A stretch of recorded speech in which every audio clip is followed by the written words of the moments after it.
do you create a winning trademark? A trademark that's awesome. If you're starting a business and you have a great idea in mind, wouldn't you want to have a fantastic brand? Let me give you some tips. First of all, think of all the awesome brands in the world. What makes it awesome? The fact that you can remember them. If you think about 3 brands that you love or you remember, chances are very high that these are brands that actually are easy to remember. So that's where the 3 tips actually come from. The first one is choose a brand that is very easy to pronounce. A brand that's easy to pronounce usually has only 2 or 3 syllables. Think of Adidas, Nike. In the Malaysian context, you have Celcom, Maxis, DG. So you're thinking of brands that are very easy to pronounce. They have syllables that are not too difficult, and within 2 and 3 syllables, you can say them pretty fast. The second tip is brands that are short.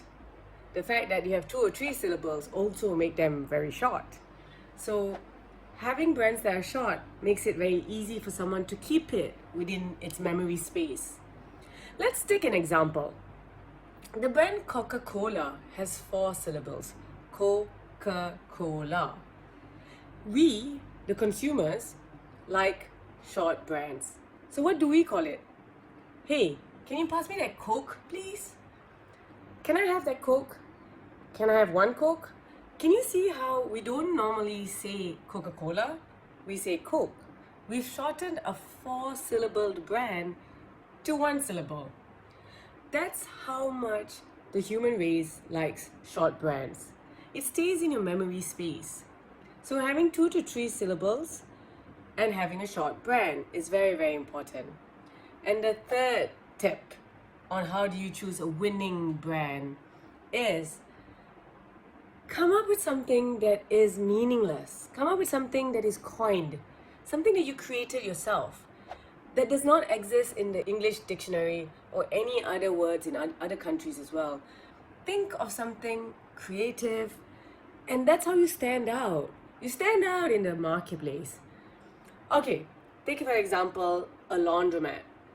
If you come up with clean and dry, clean and quick, quick dry, or clean and nice, clean and fluffy, can you see how you do not stand out in a marketplace?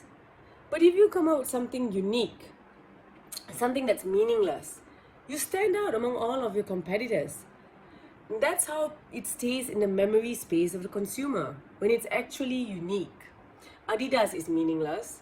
Back to the local examples, Maxis is meaningless. Kodak is a famous brand, and that is also meaningless. Google is meaningless.